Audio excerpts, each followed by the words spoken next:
안녕하세요. 반갑습니다. 허재삼 작가입니다. 오늘 제가 여러분들께 소개해드릴 책은요, 사이먼 사이넥 작가님이 지은 나는 왜 이 일을 하는가 라는 책입니다. 이 책이 2013년 2월에 초판이 발행됐는데요. 그 후에 절판이 됐습니다. 그리고 2018년 5월에 나는 왜 이 일을 하는가 2가 발행이 됐으니까요. 여러분들은 서점에서 2를 사서 읽어보시면 될 것 같습니다. 먼저 작가 소개를 하겠습니다. 지은이 사이먼 사이넥. 그도 그런 사람이었다. 로스쿨을 졸업하고 누구에게든 떵떵거릴 수 있는 지위에 올라가려 했다. 방향을 선회해 마케팅 전문가가 되기로 결정했을 때는 자신이 가진 지식과 노하우와 배경으로 고객을 사로잡을 수 있다고 믿었다. 사업은 잘 됐다. 모두가 말하는 3년 징크스도 넘겼고 포춘 500대 기업을 고객사로 확보했다. 하지만 정작 그 자신은 만족하지 못했다. 뭐가 잘못된 것인지 알 수 없었다. 바닥까지 떨어진 마음은 도무지 회복되지 않았고 누구를 만나도 자신을 있는 그대로 드러내고 솔직해질 수 없었다. 얻은 것은 많았지만 그는 자신이 성공했다고 자신있게 말할 수도 행복하다고 느낄 수도 없었다. 그로부터 고민은 시작됐다. 그가 사람들에게 전하던 판매의 비결, 창업의 왕도, 비즈니스 성공법은 모두 허울 좋은 거죽에 불과했다. 모든 것을 관통하는 핵심, 테크닉과 정보와 분석을 엮어 깨어낼 토대가 필요했다. 아니, 그 무엇보다 그토록 부지런하고 똑똑하게 자기 일을 개척해온 그 자신이 끝없이 공허하기만 한 이유를 찾아야 했다. 그리고 그는 골든 서클, 즉 모든 생명과 조직과 비즈니스의 작동 원리를 설명해줄 핵심 메커니즘을 발견했다. 그가 발명한 것은 아니다. 그저 발견한 것뿐이다. 사이먼은 천성이 낙천적이다. 누구든 충분히 고무되고 영감을 받기만 한다면 얼마든지 위대한 일을 해낼 수 있다고 믿는다. 그걸 돕고자 그는 애초에 마케팅 전문가라는 일을 택한 것이다. 그러나 어느 순간 왜를 잃었다. 방법과 전략만 나불대는, 그래서 자신에게도 타인에게도 진정한 영감을 줄 수 없는 장사꾼이 되어 있었다. 그럼 목차를 한번 보겠습니다. 테마 1. 태초에 당근과 채찍이 있었다. 사람을 움직이는 법은 두 가지다. 조종 그리고 영감. 테마 2. 마음을 움직이고 성취를 만들어내는 일의 작동 원리. 골든 서클을 찾아라. 테마 3. 결정하고 행동하고 열망하게 하는 생명의 작동 원리. 가슴이 시키는 일은 논리가 지배할 수 없다. 테마 4. 왜 이 일을 하는가? 우리가 세워야 할 모든 것의 바탕. 명료함, 원칙, 일관성. 테마 5. 진정한 신뢰는 어디에서 탄생하는가? 감사와 의심을 넘어. 테마 6. 호기심, 유행을 넘어서 열광을 이끌어내는 이들의 특징. 테마 7. 에너지는 흥분시키지만 카리스마는 영감을 준다. 왜로 시작하여 어떻게로 나아가라. 테마 8. 왜 일하는가 하는 믿음이 성공과 사람을 불러 모은다. 신념의 메가폰이 말하는 법. 테마 9. 눈앞에 성취가 아니라 이상적인 목표를 두라. 왜가 흐릿해질 때. 테마 10. 성장 과정, 관심사, 열광하는 것, 본능이 끌리는 것에서 출발하라. 왜는 어디로부터 만들어지는가? 네, 인트로덕션을 한번 들어가 보겠습니다. 지금 왜라고 물어라. 모든 것은 왜로부터 시작되어야 한다. 이 책은 대단히 성공적인 사람들이 생각하는 방식, 행동하는 방식, 커뮤니케이션하는 방식을 담고 있다. 이들 대단히 성공적인 사람들의 공통점은 다른 사람들을 자극한다는 것이다. 영감을 주고 꿈을 꾸게 하고 그 꿈을 향해 달려나가게 만든다. 자신만의 성공이 아니라 여럿의 성공을 만들어낸다는 것이 비범한 성공을 하는 사람들의 공통점이다. 물론 그러한 자질을 천부적으로 타고난다고 정의할 수도 있을 것이다. 하지만 희망적인 것은 이들 대단히 성공한 이들 중 상당수가 눈에 띄는 뛰어난 재능을 가졌거나 엄청난 사회적 배경을 등에 업고 시작했거나 유능하다고 판단되는 여러 자질을 두루 갖춘 이들이 아니었다는 점이다. 하지만 그들에게는 몇 가지 공통점이 있었다. 그리고 다행히도 우리 모두 그것을 배울 수 있다. 자기 자신을 위해서, 혹은 자신이 몸담은 조직을 위해서, 혹은 자신이 이끌어갈 조직을 새로이 만들면서 누구라도 그저 생각이나 상상의 테두리에 머물러 있는 일을 과감히 진전시키도록 다른 이들을 독려할 수 있다. 약간의 훈련만 거친다면 우리는 모두 학습을 통해 리더가 될 수 있다. 이 책은 당신의 결점을 고치는 데 주력하지 않는다. 오히려 장점에 집중하고 그것을 확대시키는 안내자가 되고자 한다. 다른 전문가의 해결책을 무시하려는 생각도 없다. 타당한 증거를 기초로 한 해답이라면 그게 무엇이든 완벽하게 유효하기 마련이다. 하지만 문제는 그 시작이다.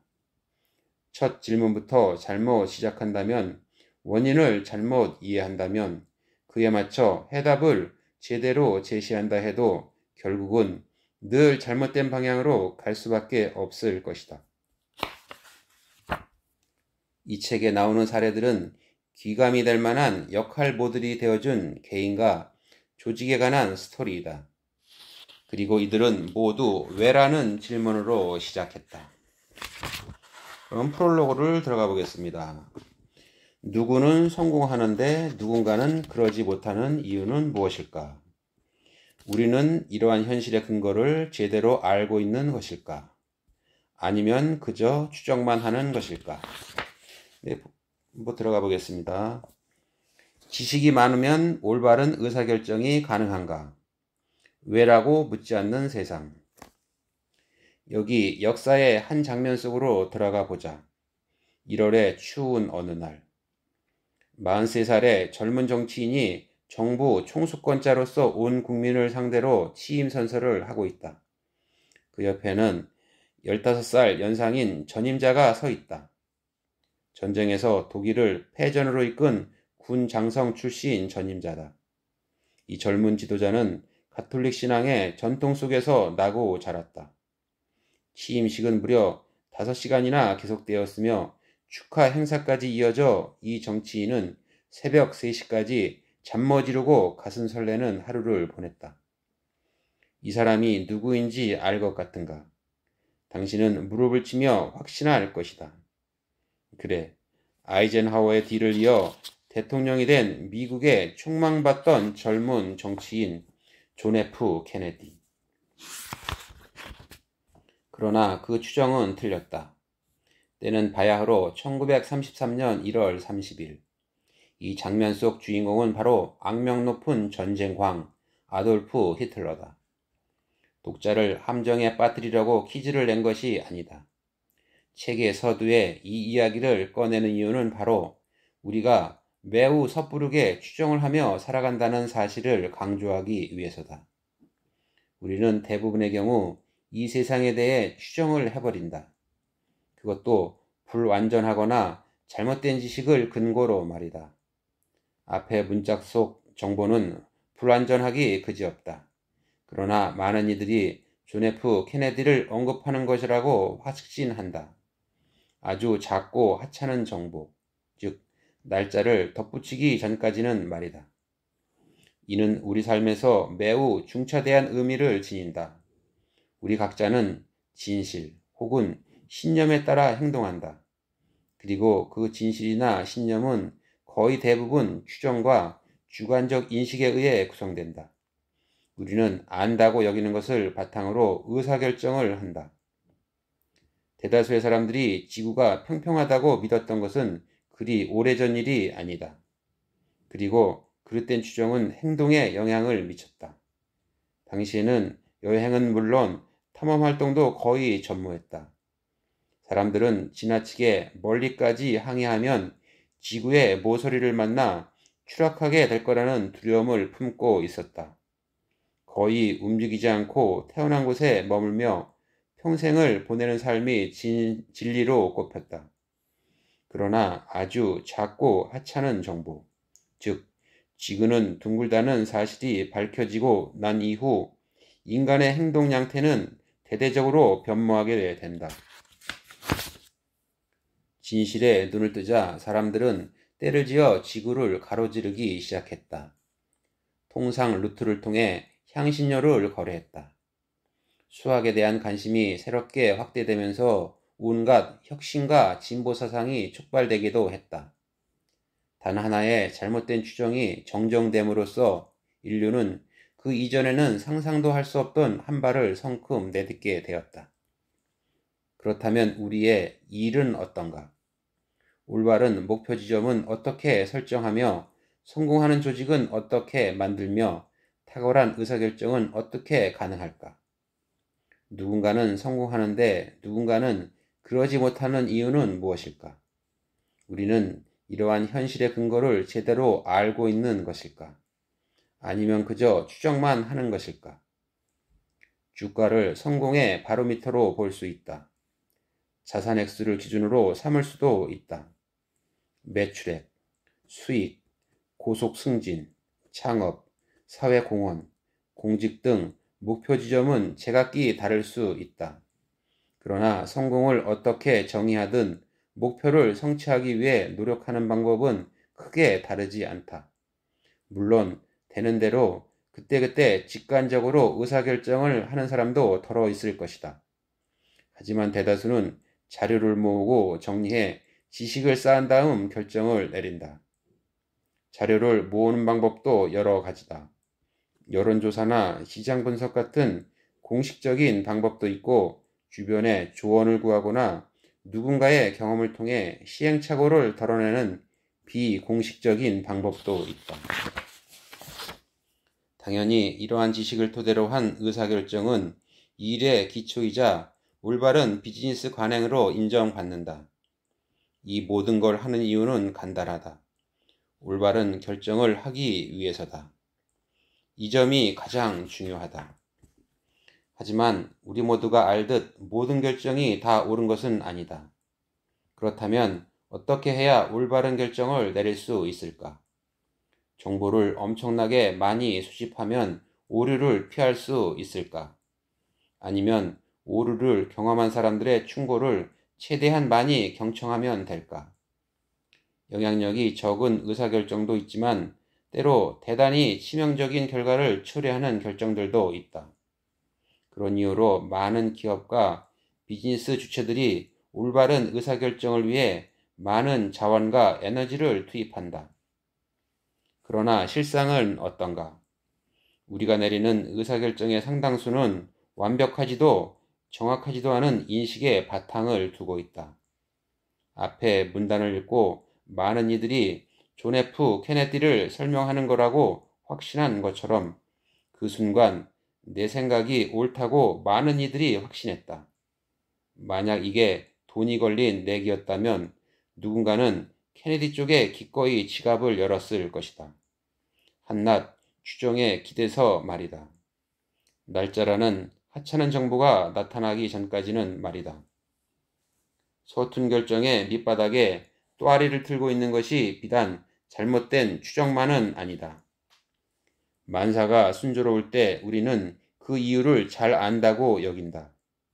일이 잘 되고 사업이 확장 일로에 있고 선택한 것마다 잘 맞아떨어지는 데는 탁월한 논리적 식견이 한몫한 것이라고 생각한다.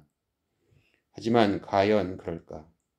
지금 원하는 결과가 나온다고 해서 앞으로도 줄곧 그러리라는 법은 없다. 내 친구 중에 주식 투자를 하는 녀석이 있다. 그 녀석은 자기애가 강하다. 그래서인지 잘 나갈 때는 자기가 똑똑해서 쪽집게처럼 종목을 잘 골라낸 덕이라고 생각한다. 하지만 돈을 잃었을 때는 늘 시장 탓을 한다. 물론 그 녀석의 논리가 틀렸다고 시비를 걸고 싶지는 않다. 하지만 무엇인가 잘 풀리거나 안 풀린다면 전적으로 현명한 전략에 의한 것이든 운에 의한 것이든 어느 하나의 결과이지 이때는 이것, 저때는 저것 하는 식으로 양쪽에 어정쩡하게 양다리를 걸치는 건 불가능하다고 생각한다. 그럼 최상의 결과를 보장하는 의사결정은 어떻게 가능할까? 막연한 운이나 환경적 이점에 의지하지 않고 근거까지도 완벽하게 통제가 가능하려면 어떻게 해야 할까? 논리적으로 보면 더 많은 정보와 데이터가 관건이다. 우리가 공을 들이는 게 바로 이 부분이다. 책을 읽고 릴레이 회의를 하고 자료를 탐독한다. 친구나 멘토에게 조언을 구한다. 더 많은 정보를 통해 무엇을 어떻게 해야 할지 찾아가는 과정이다. 그런데 온갖 데이터를 수집하고 훌륭한 충고를 수용하는데도 일이 순조롭게 돌아가지만은 않는다. 이것이 바로 우리가 처한 문제다. 지배력을 발휘한다고 해도 그 기간은 점점 더 줄어들고 예견하지 못한 일은 점점 더 많은 곳에서 벌어진다. 당신이 만약 첫 대목에서 아돌프 히틀러를 정확히 추장해 내었다면 당부해두고 싶은 말이 있다. 앞서 제시된 정보는 히틀러와 케네디 두 사람에게 똑같이 적용되는 것이었고 내가 제시한 날짜 변수가 달라졌다면 그 역시 오답이 될 수 있었다. 그러니 나는 안다고 확정짓기 전에 신중할 필요가 있다. 제대로 조사를 했다 해도 얼마든지 잘못된 추정을 할 수 있다. 사실 우리는 이에 대해 본능적으로 안다. 엄청나게 많은 데이터를 모으고 세도하는 현명한 조언들을 손에 넣었지만 상황이 예상대로 흘러가지 않는다. 사소하지만 뭔가 필수적인 정보 하나를 간과했을지도 모른다. 처음부터 다시 자료들을 되짚어보고 빠뜨렸을지도 모를 자료를 찾아 헤맨다. 최악의 경우 다시 아무것도 없었던 처음으로 돌아가 보기도 한다. 데이터가 많다고 해서 상황이 호전되는 건 아니다. 추정이 잘못 끼운 첫 단추일 경우에는 그를 뒷받침하는 데이터가 많아지면 많아질수록 오히려 더 최악의 상황을 만들어낸다. 정보를 모집하는 이성적이고 분석적인 두뇌로 취급할 수 없는 다른 요인들도 존재한다. 누구나 이런 경험이 있을 것이다. 유용한 데이터가 없거나 신뢰가 가지 않아 눈앞에 조언이나 정보를 깡그리 무시한 채 직감에 따랐던 순간. 그런데 그게 더 좋은 결과를 낳은 경우. 그래서일까? 우리는 일과 관련되어 날카롭고 분석적인 이성에 의존하는 애널리스트가 되기도 하고 한없이 근거 없고 대책 없는 점쟁이가 되기도 한다. 여러 선택지를 손에 들고 사방팔방으로 견져보고 마음속으로 수백 번 난도질 해본다. 누군가 허투루 던진 한마디가 공든탑을 무너뜨리고 처음부터 모든 것을 의심하게 만들기도 한다. 그렇다면 지속적이면서도 일관성 있고 상황이나 여건에 휘둘리지 않으면서도 기대 효과를 끌어낼 수 있는 바람직한 행동을 유발하는 상황 판단법은 무엇인가? 하루에도 수십 번씩 휘둘리기를 거듭하지 않고 눈코 뜰 새 없이 변모하는 근거와 상황의 변화에 따라가기 급급해 하지도 않으면서 이를 성공으로 이끌어갈 수 있는 백발백중의 선견지명은 대체 어떻게 획득할 수 있단 말인가? 저는 오늘 여기까지 소개해드리고요. 다음 시간에 새로운 책을 가지고 찾아뵙도록 하겠습니다. 감사합니다.